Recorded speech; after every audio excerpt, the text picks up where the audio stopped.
नमस्कार, FM news देख रहे हैं आप। आपके साथ मैं हूं हर्ष त्यागी। बुंदेलखंड के महोबा में 19 नवंबर को प्रधानमंत्री नरेंद्र मोदी के दौरे को लेकर जिला प्रशासन की तैयारियों ने जोर पकड़ लिया है। महोबा पुलिस लाइन ग्राउंड में पुलिस और प्रशासनिक आला अधिकारियों की देखरेख में हेलीपैड बनकर तैयार हो गया है। बता दें कि महोबा के पुलिस लाइन ग्राउंड के पास प्रधानमंत्री नरेंद्र मोदी यूपी के विधानसभा चुनाव का शंखनाद करने जा रहे हैं। यहां से वो अर्जुन सहायक परियोजना का लोकार्पण कर बुंदेलखंड के किसानों को बड़ा तोहफा देने जा रहे हैं। पीएम नरेंद्र मोदी महारानी लक्ष्मीबाई की जयंती पर बुंदेलखंड के झांसी और महोबा आ रहे हैं। इस दौरान वो महोबा के मोदी ग्राउंड में महत्वाकांक्षी अर्जुन सहायक परियोजना का लोकार्पण करेंगे। इस परियोजना से महोबा, हमीरपुर, बांदा गांव के किसानों को पानी मिलेगा।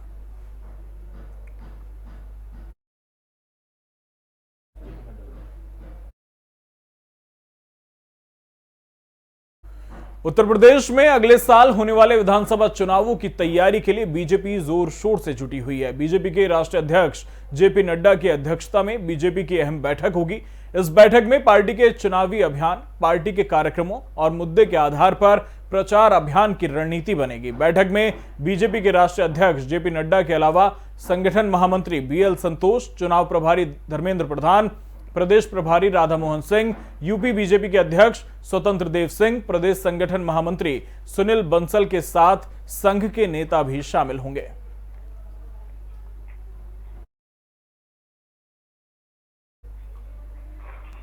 और बीजेपी प्रवक्ता शबनम पांडे हमारे साथ जुड़ गई हैं। बहुत बहुत स्वागत है आपका एफएम न्यूज में शबनम पांडे जी। राष्ट्रीय अध्यक्ष यूपी के दौरे पर हैं। इससे पहले कई तमाम दिग्गज यूपी का दौरा कर चुके हैं और लगातार दौरे जारी हैं। बैठक की जाएगी, कोई कोर कसर छोड़ना नहीं चाहती बीजेपी किसी भी तरह की, और क्या कुछ खास इस बैठक में रहने वाला है?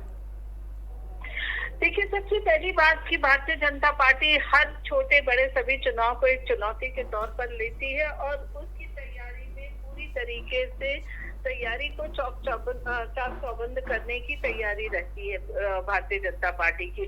और इस जब हमारे राष्ट्रीय अध्यक्ष जेपी नड्डा जी आ रहे हैं और 23 नवंबर को वो सारे कार्यकारिणी सदस्यों से मुलाकात करेंगे और उसके साथ साथ एक बैठक होगी, जिस बैठक में चुनाव जीतने की सारी रणनीति पर चर्चा होगी और उस रणनीति में किससे कौन सा कार्यभार लेना है और किस सजगता के साथ उस कार्यभार को पूर्ण करना है, इस पर चर्चा चलेगी।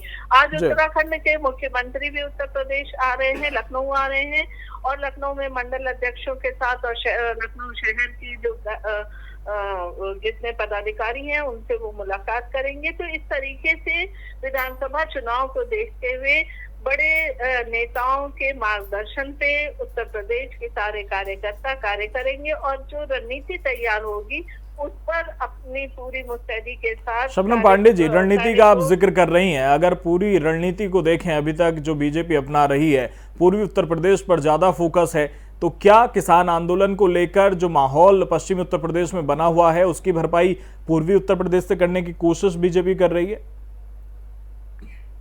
देखिए, निश्चित तौर पे जो किसान हैं उनकी बातों को सरकार सुनी है और सरकार ने 14 बैठकें करके किसान को आश्वस्त भी किया था। अगर आप देखें चुनावी दृष्टि से, तो चुनावी दृष्टि से आप पश्चिमी उत्तर प्रदेश के एक दिग्गज नेता कल ही सपा से हमारी पार्टी की सदस्यता लिए है। पूर्वांचल हो, बुंदेलखंड हो, हर तरफ से अन्य पार्टियों के नेता। शबनम पांडे जी, दल बदल से क्या फर्क पड़ता है? आपके नेता भी तो सपा और बसपा में जा रहे हैं। देखिए, हम जिस कदर से उनके दिग्गज नेता आ रहे हैं, जिन पर की पार्टी का पश्चिम उत्तर प्रदेश करीब एक बड़े गुर्जर नेता के तौर पे देखे जाते थे, और वो अगर हमारी पार्टी में आते हैं तो निश्चित तौर पे दिखता है कि आज के टाइम में जो भी नेता हैं उनका विश्वास भारतीय जनता पार्टी पे है, भारतीय जनता पार्टी के विकास कार्यों पे है और इसको अब देखा नहीं किया जा सकता। जनता भी लगातार 2014, 17, 19 में, लेकिन पश्चिम बंगाल में भी काफी दल बदल हुआ था, कितने दिग्गज नेता आप लोगों के साथ जुड़े थे, परिणाम क्या रहा? देखिए, हर राज्य की अपनी एक अलग स्थिति होती है, अलग राजनीतिक रणनीति होती है। जहां तक देखा जाए उत्तर प्रदेश में हमारी सरकार भी रही है और हमारी सरकार द्वारा किए गए जो कार्य है उसको जनता लगातार सराहती रही है। और जो भी जन कल्याणकारी योजना है उससे अंतिम पंक्ति में खड़े लोग ग्रामीण से लेके शहरी इलाके में सब लाभान्वित हुए हैं। और इस बात को जनता बेहतर तरीके से जानती है क्योंकि अब तक इतने विस्तार में विकास कार्य शायद ही हुए। अगर कानून व्यवस्था देखा जाए तो जिन माफियाओं की दादागिरी चलती थी, जिन माफियाओं का राज उत्तर प्रदेश में चलता था, आज उन माफियाओं को भी जिस तरीके से लगाम लगा रही है, उत्तर प्रदेश की जनता अपने को सुरक्षित महसूस कर रही है, विकास कार्यों से लाभान्वित हो रही है। अगर आप इंफ्रास्ट्रक्चर का देखें तो जिस तरीके से इंफ्रास्ट्रक्चर की बढ़ोतरी हुई है भारतीय जनता पार्टी की सरकार में, अन्य सरकारों में एक एक्सप्रेसवे बनाने के बाद वो भी आजाद होगा, वो अपना ताल ठोक रहे थे। लेकिन चलिए ठीक है, अब वक्त बताएगा कि कितना कुछ बदलेगा। बहुत शुक्रिया शबनम पांडे जी आपका हमारे साथ जुड़ने के लिए।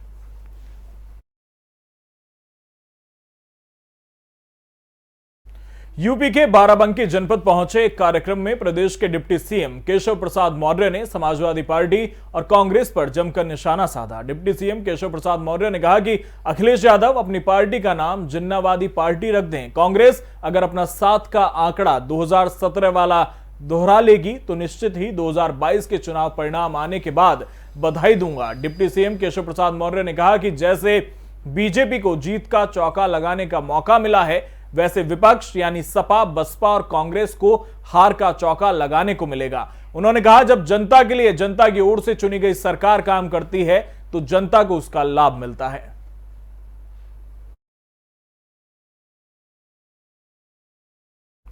समाजवादी पार्टी के राष्ट्रीय अध्यक्ष और पूर्व मुख्यमंत्री अखिलेश यादव की गाजीपुर से शुरू हुई विजय रथ यात्रा 5 घंटे देर से मऊ पहुंची, जबकि 7 घंटे की देरी से आजमगढ़ पहुंची। मऊ जनपद की सीमा अहिलाद पुलिया के पास उस्मानपुर और मोहम्मदाबाद गोहना में कार्यकर्ता सुबह से अपने नेता अखिलेश यादव के स्वागत की तैयारियों में जुटे रहे। सुबह 10 बजे से ही काफी संख्या में सपा कार्यकर्ता एक्सप्रेस वे पहुंचे।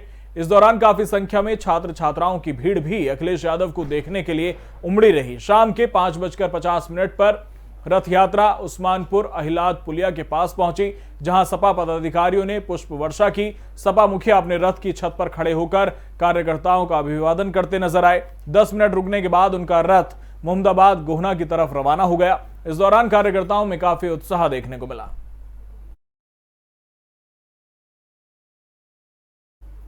काशी के आकाश पर सुबह उत्तर प्रदेश पर्यटन विभाग ने इतिहास रच दिया। देव दिवाली से पहले गंगा उस पार ग्राम डोमरी में हॉट एयर बैलून का शो शुरू किया गया। यह शो 19 नवंबर यानी देव दिवाली तक आयोजित किया जाएगा। इस दौरान वाराणसी के लोगों, तीर्थयात्रियों और पर्यटकों को हॉट एयर बैलून में 1000 फीट की ऊंचाई से काशी की छटा निहारने का मौका मिलेगा। बैलून उत्सव की लोकप्रियता का अंदाजा इसी बात से लगाया जा सकता है कि टिकट बिक्री शुरू होने के करीब 3 घंटे के अंदर ही 850 टिकट बिक गए। इससे पर्यटन विभाग को 3 घंटे में 4 लाख रुपए की आमदनी हुई। पर्यटन विभाग ने विक्रय के लिए 5 केंद्र बनाए थे, लेकिन भीड़ को देखते हुए सिर्फ संस्कृति संकुल पर्यटन कार्यालय से ही बिक्री की गई। यहां भीड़ नियंत्रित करने के लिए विभाग को पुलिस बुलानी पड़ी। बैलून से उड़ान भरने के लिए 500 रुपए दर निर्धारित की गई है।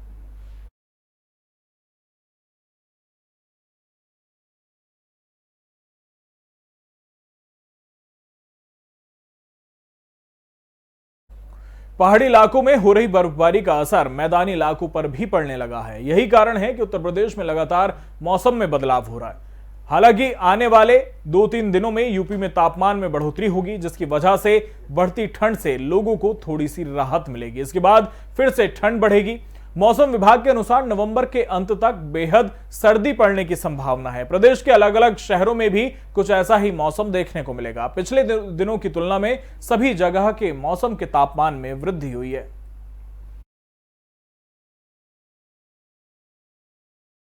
एक तरफ अयोध्या में भव्य राम मंदिर का निर्माण चल रहा है। रामलला के दर्शनों के लिए रोजाना हजारों की संख्या में श्रद्धालु पहुंच रहे हैं। दूसरी तरफ अब यूपी के 2 अन्य प्रमुख हिंदू धार्मिक स्थलों कृष्ण जन्मस्थली और काशी को भी मुक्त कराने के लिए आवाज तेज हो रही है। बता दें कि बुधवार की शाम अयोध्या में एक बैठक हुई, जिसमें भगवान कृष्ण की जन्मस्थली को मुक्त कराने के लिए बनाए गए संगठन श्री कृष्ण जन्मभूमि न्यास के पदाधिकारी पहुंचे। बैठक के दौरान इस मुद्दे की जोर शोर से आवाज उठाई गई। बैठक में मौजूद पदाधिकारियों का कहना था कि जब मुस्लिम और ईसाई धर्म के धार्मिक स्थल मुक्त हैं तो हिंदू धर्म के धार्मिक स्थलों पर सरकार का प्रभाव क्यों है। पत्रकारों से बातचीत करते हुए न्यास की तरफ से हनुमानगढ़ी के महंत राजू दास ने सरकार से 4 प्रमुख मांगे रखी। महंत राजू दास ने कहा कि राम मंदिर की तरह मथुरा और काशी का भी पुनर्निर्माण किया जाए। श्री कृष्ण जन्मभूमि ने कहा, माफी चाहेंगे, श्री कृष्ण जन्मभूमि को लेकर कहा कि गौ हत्या पर पूर्ण रूप से प्रतिबंध लगाया जाए। यही नहीं, श्री कृष्ण जन्मभूमि और काशी का अतिक्रमण हटाकर हिंदू समुदाय को सौंप दिया जाए।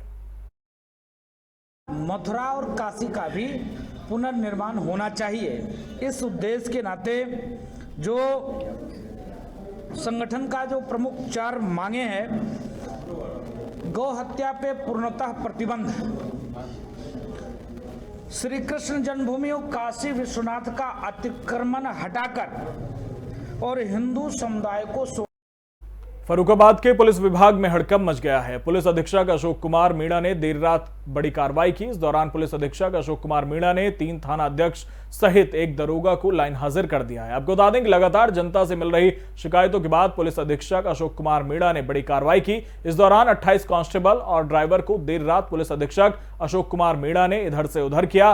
वहीं कई उप निरीक्षकों को भी थाने का चार्ज दिया गया है। इस सबके चलते पुलिस विभाग में हड़कंप मचा है।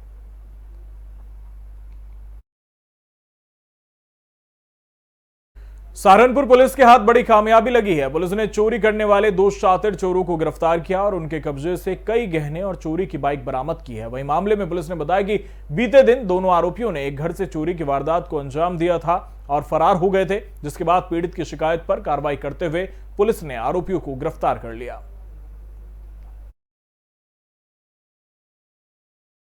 उन्नाव में 19 नवंबर से 16 दिसंबर के बीच जगह जगह अमृत महोत्सव में गांव-गांव में तिरंगा लहराया जाएगा। इस दौरान जगह जगह भारत माता का पूजन, वंदे मातरम का गायन जैसे कई कार्यक्रम आयोजित किए जाएंगे। वहीं अमृत महोत्सव समिति के संयोजक विमल द्विवेदी ने जानकारी दी कि 15 अगस्त 2022 तक अमृत महोत्सव के कई कार्यक्रम होने वाले हैं, लेकिन महारानी लक्ष्मीबाई के जन्मदिवस 19 नवंबर से 16 दिसंबर विजय दिवस तक विशेष कार्यक्रमों का आयोजन समिति द्वारा किया जा रहा है।